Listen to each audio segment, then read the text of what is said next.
Hey y'all, it's Melon coming at you with some Omega energy. We'll talk about a few things today. One of those things is the Libra full moon. So let's get to it. And whatever comes to my mind or has been coming to my mind. So let's go with the Libra full moon. Get started straight on that. I will always try to fit in the moon cycles with your education and edification whenever possible or whenever I have time or the energy to do so. This particular new moon is in the constellation of Libra. Now you got to think to yourself, if you've been watching for a little bit, you know that we need to start thinking of these things as pieces and parts of a big whole. But you can start out with thinking of the trait energy and thinking of it like a personality trait. So thinking of the trait energy of Libra. Libra in different ways. One way, it could be kind of very methodical in thought, thinking of all particulars and possibilities. Sometimes overthinking. So overthinking can be defined easily as thinking to the point where you do not make a decision or you're not able to come to a conclusion or compromise on something. So if you're overthinking, you don't have a result or a solution. If the purpose of thinking was to find a result or a solution, you still thinking long after you probably needed that result or solution, you didn't do yourself or anybody else in the circumstance any service. So if you find yourself doing that, take some time and use your tactile skills and start writing that pros and cons list. I'm gonna always advocate for a pro and cons list as it pertains to Libra energy. Okay, see where you have Libra energy in your birth chart. And see the house it sits in. Those two things are very crucial. Okay, so say for instance, for myself, I have a Libra moon. Okay, and it sits, I believe it's in my why did I forget that? It's in my 10th house. Sorry, it's in my 10th house. So it is conjunct my MC, which is the way the world may view me or the way I actually am. So the way the world views you typically, or the first presentation, your first impression is typically your ascendant sign.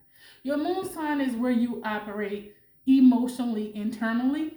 You're emotionally internally, whatever is sitting at your moon sign, internally, that's how you deal with emotions. Okay, for me, I have to weigh all the different elements and options in something over and over again before I come to some conclusion that seems sound and fair to myself and anybody else in the circumstance. That's Libra energy. I have that at my moon. So for me, you may not have it at your moon. You may have it at Saturn or something, or Jupiter. Figure out where you have it sitting. And let me show you how to do this. This is why I'm going into such detail this time, okay? Because I have it at my moon, I know it's going to impact or affect my emotions. So is there something, because it's a new moon specific, you got to understand the different types of moons and how their energy works. That's also crucial and beneficial. Okay, whether it's a new moon, is it waning, or it's waxing, or if it's full moon, these are also elements you can use to educate yourself about what type of energy you're experiencing or about to experience if you're looking at it ahead of time. Okay, now let's go back to my moon. I know it's in my 10th house. What is in the 10th house for everyone? 10th house is who you truly are, and emotionally speaking, as well as how you present yourself in your work ethic and how you present yourself with friends, family, stuff like this. What you're going to be known for is at your 10th house, and that's what's conjunct my moon. Okay, for you it could be the 8th house. So if it's sitting in your moon and you have Libra in your 8th house or something like that, you would know based on your birth chart. I'm using mine as an example because I know mine is up here. It's concrete and solidified in here. And I do recommend you getting to know your birth chart in such a way that any constellation that's moving through, whether it be the moon, Jupiter, Saturn, doesn't matter. You have an idea of, wait a minute, that's in this house. At the very least, know what house the constellation is moving to, so you can know what area of your life you can expect impact. And impact don't necessarily mean negative, kids. Okay, impact can be, okay, Jupiter's moving a little close real quick to Earth, and what is my Jupiter placement? what is the operations that would be most beneficial to me, and what house is Jupiter sitting in. See, right now, just for example, I'm going to digress just for a moment so I can show you an example that isn't the moon. So moving forward with any, solar uh, astronomical event or movement, you can kind of use this in any space based on your own birth chart. My Jupiter's in my ninth house. I actually have a stellium in the ninth house that includes both Jupiter and Saturn, okay? My ninth house, which governs, it governs travel, higher learning, education, further development, spirituality even. And because the stellium sits there, it also says, for me, as the person with that aspect, I'm going to be a highly spiritual person in my lifetime. Someone who seeks knowledge, obtains knowledge, and likely going to be a teacher. Well, isn't that true? I didn't know all the aspects of birth charting before that became solidified in a lot of ways in my life. Okay? Once I learned them, it just kind of confirmed to me that what I was doing was sound. What I was learning was sound. It wasn't just junk science, as some people seem to think astrology is. If you learn enough of the particulars, you'll see there's nothing junk about it. It has more absolutes or concrete knowledge that you can see in your own existence than a lot of the sciences out there. Anyway, that's just my little pettiness. Also, Libra energy. On a vibration, when you're not vibrating and or operating out of love, and this is just been my experience, you can be a little messy, a little petty, gossip a little bit. And that's like I was telling you about the Aquarius energy. The Libra energy has a spectrum too. And on one end, you're thinking methodically, trying to find a fairness and everything. On the other end, you can be like, the hell with fairness. I'm going to make it fair myself by inserting myself and doing the most, but not really necessarily thinking of the balance within yourself. Okay? So it depends. And there's a whole bunch of things in between there. That's why I always encourage you, don't just take my word for it. Go look up Libra traits. And they may define it when you start Googling and looking in books as high vibration, low vibration, or good traits or bad traits. I try to stay away from that because I think every aspect of us, including our shadowy aspects, are there to protect us for a reason.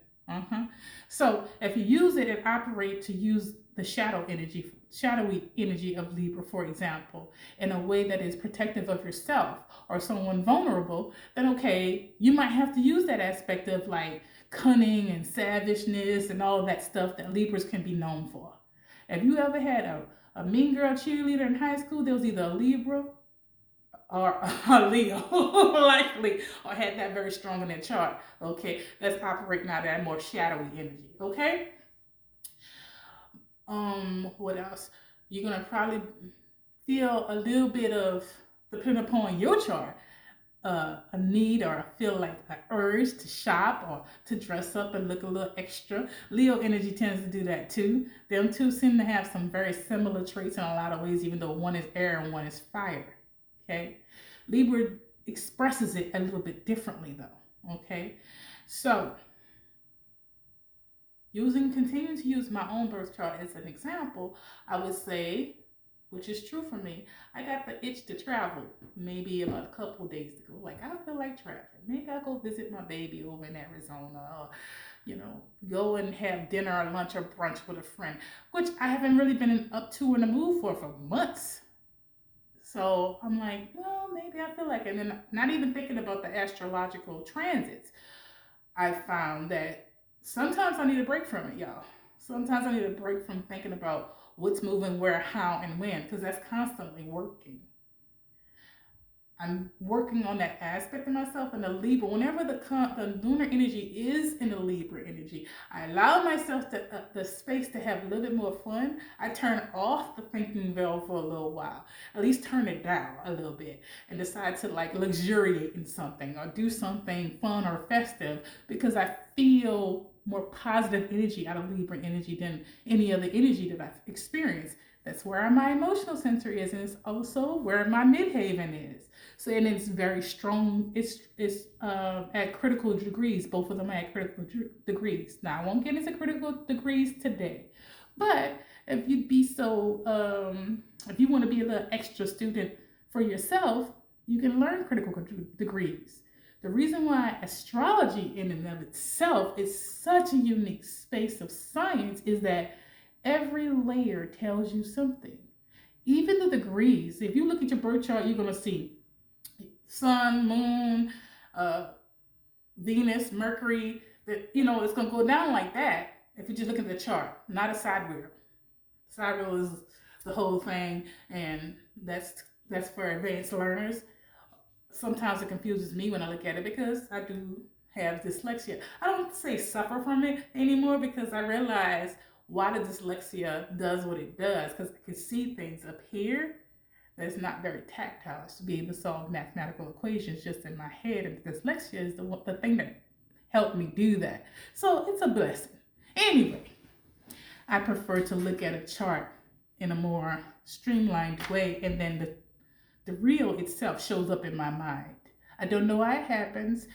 From the first day I started learning charts, that's what happens. And I can see all the aspects up here without seeing the chart. Okay? That's what the dyslexia gave me. So that's just a little side note. If you have something learning-wise that you find is something you struggle with, you would do yourself a great service to find out, okay, what does it strengthen, and then lean into that. Okay? Anyway, I digressed. I do that a lot. Sometimes I'll apologize. At a particular time, I don't think I should. That was beneficial, I think. Anyway, so because I have both 10th house and my moon aspected right now, not considering all the other astrological things that's going on, I know that emotionally speaking, I'm going to have a challenge that I'm going to need to balance. That's likely to happen. Where is it going to happen? I wonder. I don't have to if I understand astrology.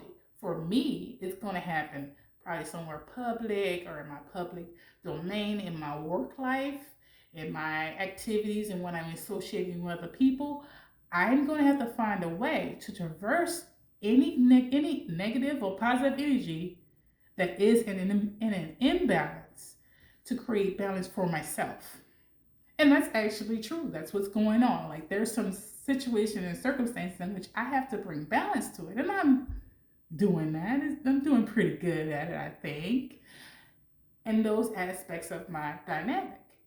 For you, it can be something different based on what planet you have Libra and what house. We might say, well, I don't have no planets in Libra. Cool. Now you just have to focus on what house it's in. You're going to have a smaller tap of that energy. In other words, for me, it's going to be largely aspected. I'm going to have more energy than somebody who doesn't have a major planet or anything like that energy in their birth chart. But you're going to have Libra somewhere aspected in your karmic wheel, the other side, in one of your houses, okay? Because all 12 houses are represented in some kind of way, okay? You're going to have all 12 houses represented. So go look at your houses. What house has Libra or any type of Libra energy? The house that governs friendships and associations has Libra, then chances are you're going to have to bring balance in some way to yourself and someone else in that circumstance. Usually Libra energy has two people in it. Whenever you have something aspecting it, it's two people or you in a circumstance that you're going to have to find balance within. Libra doesn't stand alone, okay? Libra is always a dual force. Same thing with Gemini. It is not until that energy grows into Aquarius that it becomes a standalone energy. If you notice, the twins with Gemini, the scales with Libra, then it grows up and becomes one within itself in Aquarius. Okay? And so, because there's two things you're learning, you're in constant flux of learning in Libra energy. So chances are in Libra energy, whenever the moon is full, new, or aspecting Libra energy, you're learning something about yourself emotionally. When it's the lunar cycle, when it's in other planets, What that planet governs typically is what it's going to express. So if it's Saturnian energy, if say for instance, if Saturn was in Libra, it's not going to be in Libra in our lifetime. So you ain't got to worry about that. But I'm just using this as an example. Saturn's in Libra, then chances are things are going to have to go into a balanced place. And you're going to have a rough time trying to get it into a balanced place. You're going to have to be extremely disciplined to create balance in every situation in your life. That's how strong of a energy that Saturn is. But if it's in Jupiter, so if Jupiter's in Libra, then you're going to have an easier time bringing balance to pretty much everything, okay? Because it's kind of like opposites, the yin and yang of each other anyway. So hopefully that helped you understand how to deal with or embrace energies as the planetary movements shift. You still have to look at the moon as a planet, and that's why I express it as planetary shifts, okay? For the purposes of astrology, both Pluto and the moon are planets. So is the sun. Okay, it's just a celestial body, and that's the name we've given it. That's the label we've given it in astrology, is that they are planets. The sun is a planet, Pluto is a planet, and so is the moon. So, keeping that in mind, being that this is about the moon itself, and it's aspecting Libra. In new moon energy, full moon energy, you can expect 1 or 2 days on either side, the energy to be going through, okay? So, being that, as it may, is there areas in your birth chart, in your life, that suddenly is coming up for you to balance out? Are you going to have to clear your throat chakra on some stuff just so you can feel calm and peace within? It depends on the circumstance, because thoughts and words are air. So don't be surprised if there are moments in which you're going to have to clear your throat chakra on some stuff. Make sure that you did that pro and cons list and then you look at the particulars, because it's still Libra energy, which means not fully matured energy. And when it comes to thoughts and actions, remember, if you overthink it too much, you're gonna overbake the cake, and you're gonna go too far. I know this having Libra at the moon, because when my emotions are in flux, anybody can get this tongue lashing. Bow. Now that's the version of me before, I'm gonna be honest. I'm a little bit more mature now. I've grown a bit, so I've learned that there's other ways you can deal with stuff like that without necessarily having to give someone a tongue lashing. Because remember, kids, everybody you engage, no matter who they are, you're choosing to continuously have and entangle with them energetically. Every single time you respond to a text, every single time you respond to somebody calling you out, every single time you respond in any way, energetically or verbally or otherwise, you're choosing to continuously entangle with that person. Now you got to figure out if you really just still want that in your energy or not. And if you don't engage. Use Libra energy to just be cute though. Anyway, y'all loved.